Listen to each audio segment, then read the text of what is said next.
안녕하세요. 코드 없이 배우는 데이터 분석 위드 오렌지3 저자 권서림입니다. 오늘은 6장 데이터 탐색하기에 대해 알아보도록 하겠습니다. 우선 EDA가 무엇인지 알아보도록 하겠습니다. EDA는 탐색적 데이터 분석을 의미합니다. 우리가 데이터를 분석할 때 데이터의 특징을 잘 알아야 적합한 전처리 방법과 필요한 모델을 결정할 수 있습니다. 이때 필요한 것이 바로 EDA입니다. EDA의 중요성을 알아보겠습니다. EDA 과정 없이 바로 데이터 분석을 시작하는 것은 요리를 시작하기 전에 재료의 상태를 확인하지 않는 것과 같습니다. 예를 들어 필요한 재료가 다 있는지, 영양 성분은 적당한지, 상한 부분은 없는지 등 확인하지 않으면 원하는 요리를 완성하기 어렵습니다.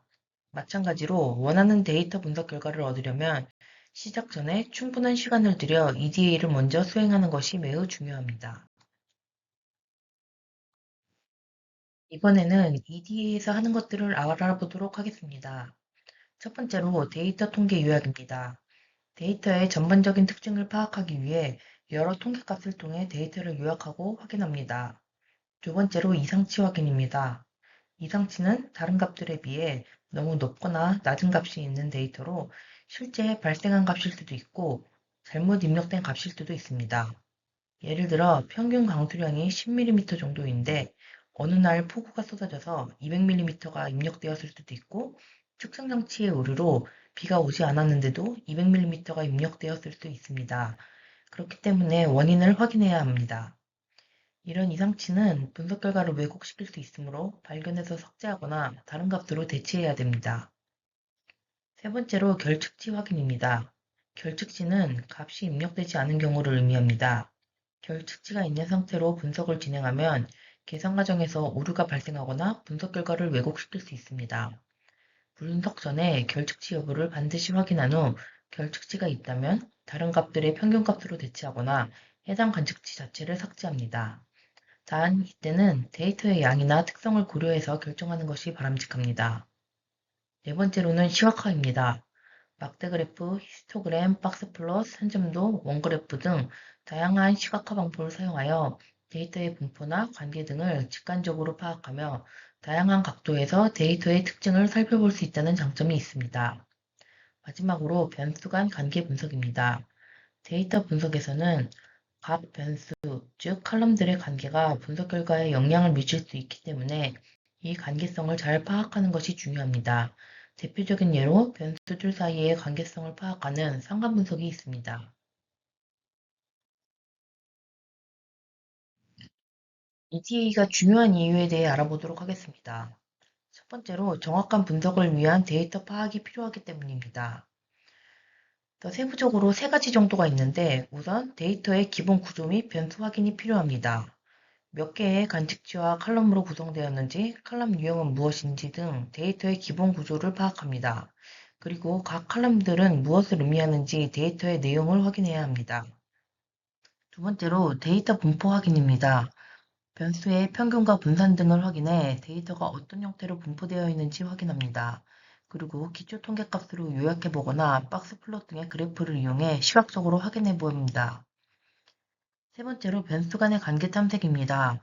두 변수 사이에 어떤 관계가 있는지, 변수 간에 영향을 어느 정도 미치는지 등을 확인합니다. 특징을 나타내는 변수 간의 상관관계가 없다면 같은 정보를 중복 사용함으로 인해 분석 결과가 왜곡될 수 있습니다. 변수 간의 관계는 삼중도나 상관계수로 확인할 수 있습니다. 이러한 과정을 통해 정확한 분석을 위한 데이터 파악을 진행합니다.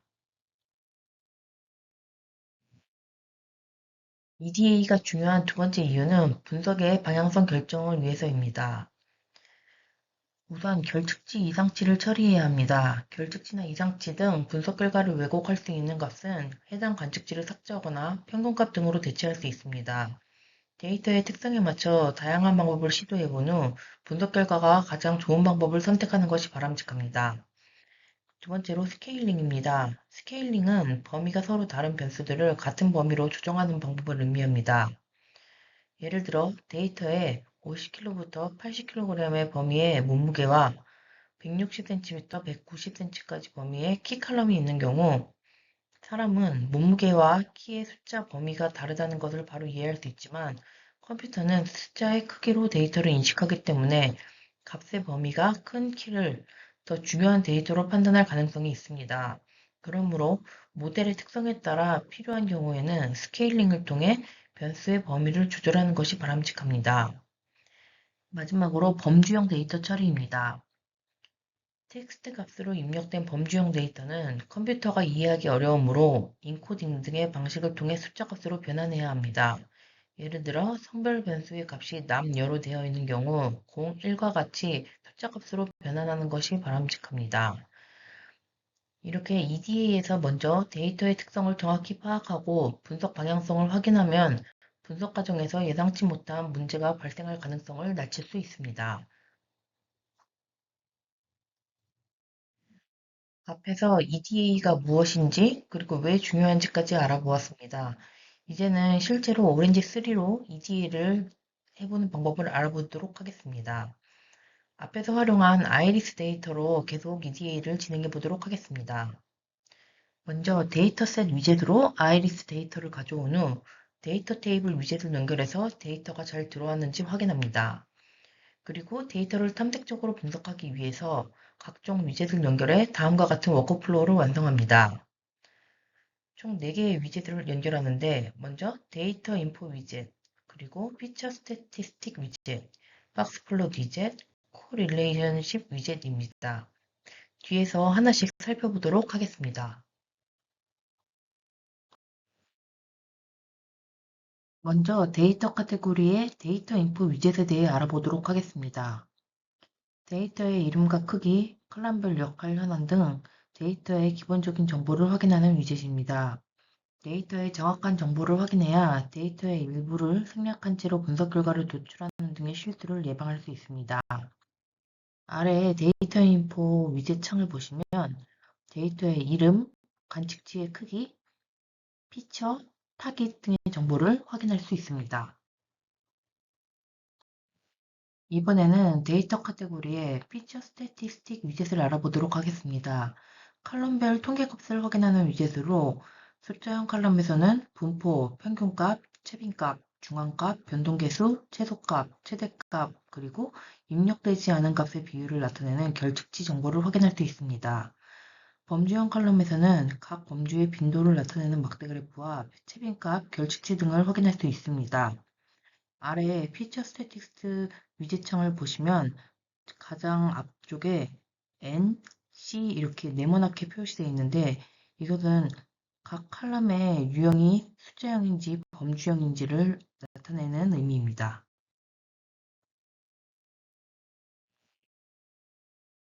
칼럼 유형에 대해서 조금 더 자세히 알아보도록 하겠습니다. 오렌지3에서 다루는 유형은 총 4가지가 있는데 첫 번째로 숫자형, 두 번째로 범주형, 세 번째로 텍스트형, 네 번째로 날짜형이 있습니다.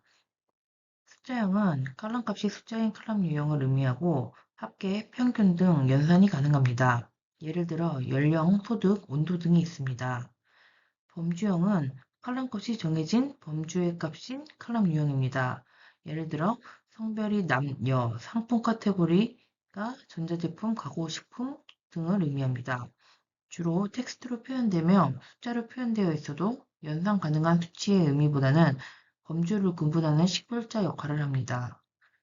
예를 들어 서울특별시를 1로 표현하고 경기도를 2로 표현하고 인천광역시를 3, 부산광역시를 4로 표현한다고 해서 이 숫자 값들을 연산으로 사용하진 않습니다.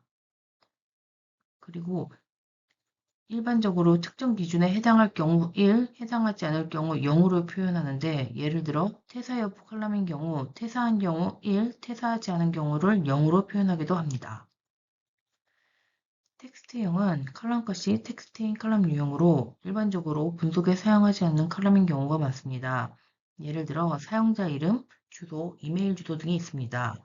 마지막으로 날짜형은 컬럼값이 날짜와 시간인 컬럼 유형입니다. 2023년 1월 1일과 같은 형식으로 표현되고 시계열 분석에서 중요한 역할을 합니다. 예를 들어 데이터가 수집된 시간, 사용자 로그인 시간, 거래 발생 시간 등이 있습니다. 그럼 이런 컬럼 유형이 왜 중요할까요? 데이터의 칼럼 유형에 따라 적용할 수 있는 분석 방법이나 시각화 방법이 달라지기 때문입니다. 그렇기 때문에 칼럼 유형을 잘 확인하는 것이 중요합니다. 이번에는 비주얼라이즈 카테고리의 박스 플롯 위젯에 대해 알아보도록 하겠습니다. 가운데 상자를 기준으로 양 옆에 긴 수염을 그려서 데이터의 통계적 특성을 보여주는 위젯입니다. 평균, 중앙값, 표준 편차, 이상치 등의 통계적 특성을 시각화해서 확인할 수 있습니다. 하단에서 박스 플롯 위젯 설정창을 살펴보도록 하겠습니다. 우선 1번이라고 표시된 부분에서 어떤 숫자형 컬럼을 표현할 것인지 선택하고 2번 부분에서 어떤 범주로 구분해서 표현할지를 선택합니다. 그래서 실제로 표현된 예시를 보면 세펄랭스 칼럼을 아이리스 종류별로 다음과 같이 세분화하여 박스 플롯으로 시각화하고 통계적 특성을 살펴볼 수 있습니다. 이번에는 unsupervised 카테고리의 correlations 위젯을 살펴보도록 하겠습니다. 변수 간의 상관관계를 나타내는 상관계수를 확인하는 위젯으로 상관관계란 두 변수 간의 관계를 의미하며 상관계수는 그 관계의 정도를 -1에서 1 사이의 숫자로 표현한 값을 의미합니다. 하단의 이미지를 살펴보겠습니다. 첫 번째 이미지는 기온이 올라갈수록 얼음 소비량도 증가하는 것 같이 두 변수가 같은 방향으로 증가 감소하는 양의 상관관계를 나타냅니다. 두 번째로는 기온이 올라갈수록 목도리 판매량이 감소하는 것과 같이 두 변수가 반대 방향으로 증가 감소하는 관계를 음의 상관관계라고 설명합니다. 마지막으로 기온이 높거나 낮다고 해서 휴대폰 판매량에 큰 영향을 주지 않을 것 같으니 기온과 휴대폰 판매량은 상관관계가 없다고 볼 수 있습니다.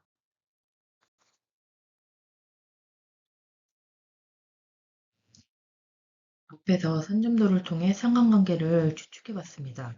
이번에는 실제로 상관계수를 이용해 정확한 상관관계를 파악해 보도록 하겠습니다. 하단에 correlation 위젯 설정창을 살펴보면 다음과 같이 각 숫자형 칼럼 간의 상관계수를 자동으로 계산되어 나타냅니다. 보시면 0.963부터 -0.109까지 숫자값으로 표현되는데 이것을 해석하는 방법은 왼쪽에 -1부터 1까지의 그림을 보고 해석할 수 있습니다. 0은 관계가 없음을 의미하고 -1과 1로 갈수록 매우 강한 상관관계를 나타냅니다. 그리고 각 단계별로 상관관계의 정도를 파악할 수 있습니다. 예시에서 페탈랭스와 페탈 위스는 0.963의 상관관계로 매우 강한 양의 상관관계를 의미합니다. 그리고 세팔랭스와 세팔 위스는 -0.109로 매우 약한 음의 상관관계를 가진다고 해석할 수 있습니다. 이번에는 데이터 시각화하는 방법을 알아보도록 하겠습니다. 앞에서와 마찬가지로 아이리스 데이터를 활용할 것이고 데이터셋 위젯으로 아이리스 데이터를 가져온 후 데이터 테이블 위젯을 연결해서 데이터가 잘 들어왔는지 확인해 보겠습니다. 그리고 데이터를 시각화하기 위해 각종 위젯을 연결해 다음과 같은 워크플로우를 완성합니다. 여기서 4개의 위젯을 살펴볼 것인데 파이 차트 위젯, 바 플롯 위젯, 디스트리뷰션 위젯, 스키터 플롯 위젯입니다. 뒤에서 하나씩 확인해 보도록 하겠습니다. 첫 번째로 에듀케이셔널 카테고리의 파이 차트 위젯입니다. 범주형 칼럼을 시각화할 때 주로 사용하는 위젯으로 각 범주별 관측지 개수가 전체에서 차지하는 비율을 중심각의 크기로 나타내어 시각화하는 방법입니다. 파이 차트 위젯 설정창을 보시면 주황색으로 표시된 부분에 아이리스 컬럼을 선택하니 범주가 세토사, 버지칼라, 버지니카라고 표시된 것입니다. 오렌지 3는 오픈소스이고 분석에 초점을 맞춘 도구이기 때문에 시각화 기능이나 옵션이 한정적이어서 좋은 시각화 결과물을 만들기는 어렵습니다. 그렇기 때문에 주요 시각화 방법을 알아보고 시각화 결과물이 필요할 경우 엑셀이나 파워포인트를 사용해서 시각화를 만드는 방법을 추천드립니다. 번째로 비주얼라이즈 카테고리의 바플럿 위젯입니다.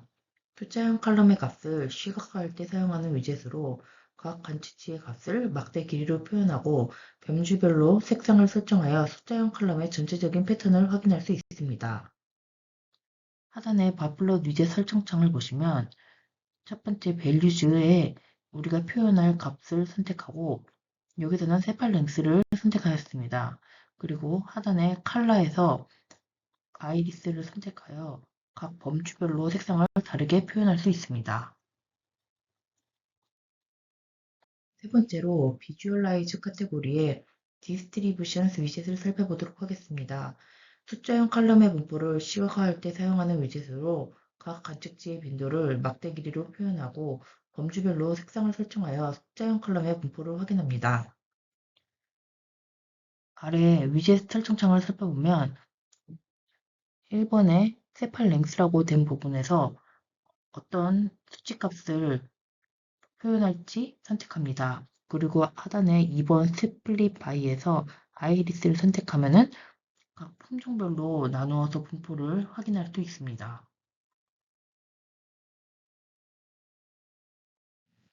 마지막으로 비주얼라이즈 카테고리의 스캐터 플롯 위젯을 살펴보도록 하겠습니다. 숫자형 변수 간의 관계를 시각화할 때 사용하는 위젯으로 두 개의 숫자형 변수를 X축과 Y축에 대응시켜 좌표평면의 점으로 표현하여 두 변수 간의 관계를 확인하는 방법입니다. 아래 스캐터 플롯 설정창을 보시면 1번 표시된 부분에 Find Informative Projections라고 되어 있는데 오른쪽에 보시면 스코어 플로츠라는 창이 뜹니다.